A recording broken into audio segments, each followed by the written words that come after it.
I feel like the waterfall is calling me to get closer. Look at that.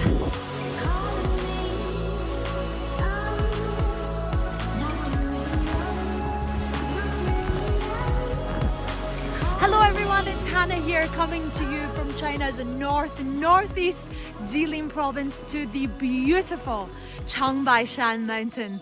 And over here we are filming a particularly special spot.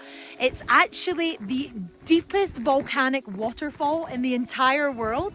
And what's so special about it is that despite the minus 15 degrees temperature over here in Changbai Mountains, this area is the only part that remains unfrozen. There's actually steam coming from this waterfall as the water thrashes down into the rocks and streams downward into here. Oh.